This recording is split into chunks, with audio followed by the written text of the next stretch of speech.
Question 7. Why doesn't the artificial horizon on a plane roll backwards during straight and level flight? The artificial horizon is based on a gyroscope, and when a gyroscope spins, it resists movement away from the axis of spin. As for rigidity in space, the spinning rotor remains in its original attitude, while the gimbals and base move around it. In other words, the gyro maintains its axis in relation to space and not to the surface of the Earth. If a gyro moves around the Earth, its axis is vertical to the Earth's surface here, at an angle here, and horizontal here. The gyro will resist any force that attempts to change its plane of rotation. So the artificial horizon is essentially a gyroscope mounted on gimbals to allow it to stay upright as the plane pitches and rolls. So as the plane flies straight and level and rounds the curvature of the Earth, the gyroscope in the artificial horizon will remain upright with respect to where it was first spun up to speed, and the indicator will appear to roll backwards and indicate a climb. Now, I asked the pilots of the last flight I was on, and they told me that the artificial horizon has GPS and sophisticated electronics that adjust the indicator depending on where they are on Earth. But when I contacted a manufacturer, I was told that it is a purely mechanical device. No GPS, no electronics, and it hasn't changed in basic design since before the advent of electronics.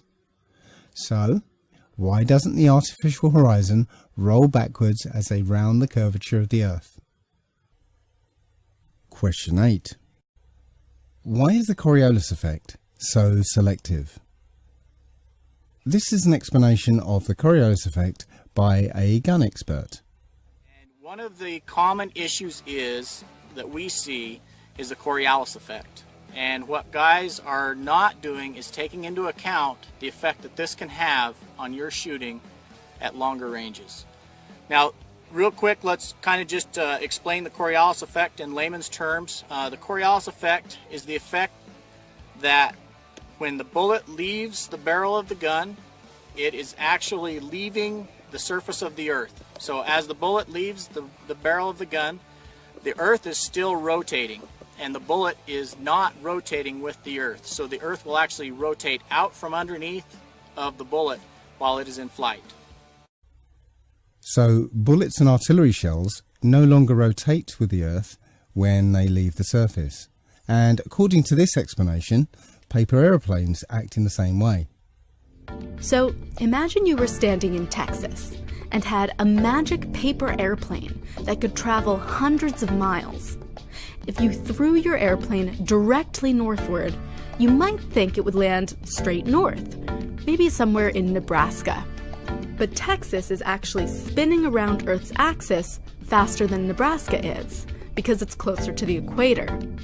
That means that the paper airplane is spinning faster as well, and when you throw it, that spinning momentum is conserved.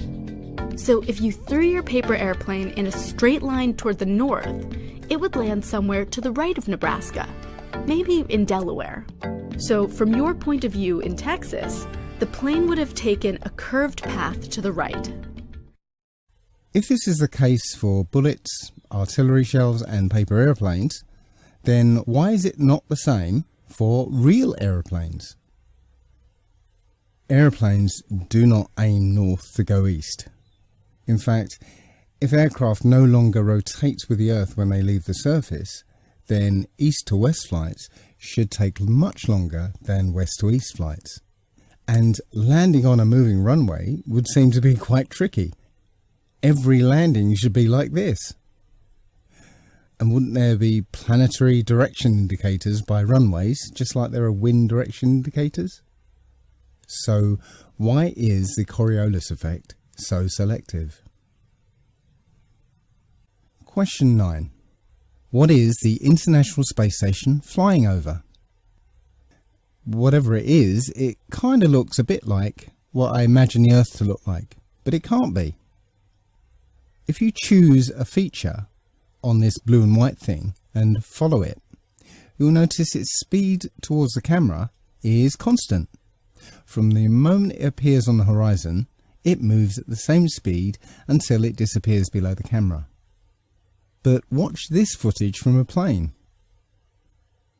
When something appears on the horizon, it moves slowly, but the closer it gets, the faster it moves. In just the same way that we see distant things move towards us in real life. Now look again at this thing. Everything is moving at the same constant speed.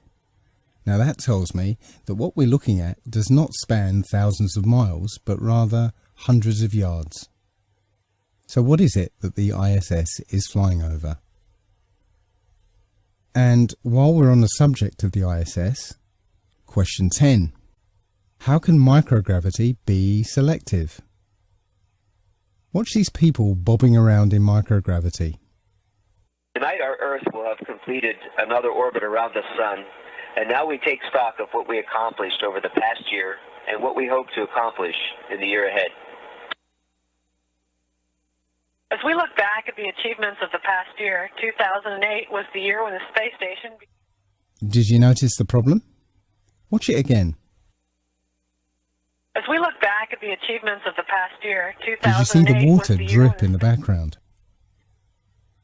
In this sequence, I want you to keep your eye on the ketchup bottle once it's placed on the table.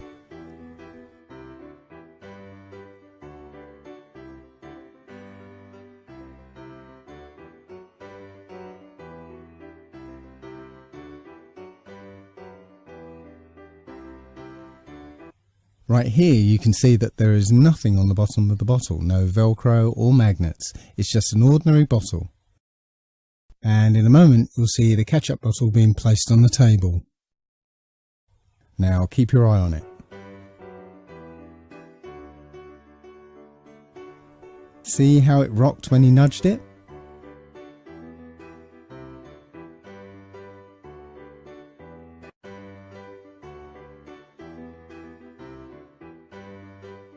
And again.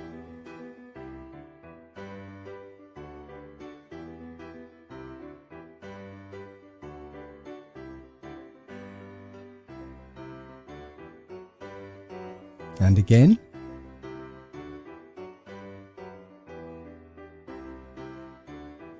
And again. It's clearly under the influence of so-called gravity. How can microgravity be selective? Question 11. Why are there craters on the Moon? If the Moon used to be much closer to the Earth, slowly moving away from us, and is tidally locked to the Earth so that only one side is ever visible, then why are there impact craters on the one side of the Moon that is protected by the Earth? I am guessing that you'll repeat the same story that the Moon's gravity has been protecting the Earth by hoovering up meteors and asteroids, but shouldn't the Earth's much larger gravitational field have been gathering up these meteors and asteroids and protecting the Moon? So how are comets, meteors and asteroids able to pass through the Earth or avoid the Earth's gravity to be able to hit the face of the Moon that's shielded by the Earth? And finally, question number 12. Why don't you find permanent hills, mountains and valleys in the ocean? The Earth is not a smooth ball, nor is it perfectly spherical. There are huge geological features such as the Mariana Trench and undersea mountain ranges. In fact, by some accounts, the Earth without the oceans actually looks like this.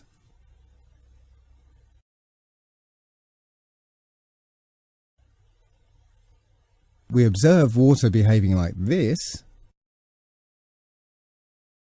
and like this, but you say it behaves like this. So why doesn't it behave like this? If the oceans are pulled to the Earth by gravity, and the strength of that gravity varies with the distance from the centre of the Earth, then why doesn't the water follow the shape of the seabed?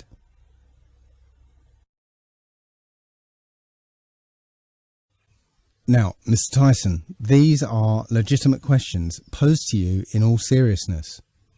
I think the questions are simple and straightforward, and I've clarified them for you. So I'd appreciate clear, straightforward answers. I am emailing you these questions, posting them on your Facebook page and YouTube channel, as well as a few other avenues. So, in the words of Douglas Adams, if you manage not to respond, I'll know that you're trying not to. I'll know that you're trying very, very hard indeed. Yours sincerely, Allegedly Dave, England.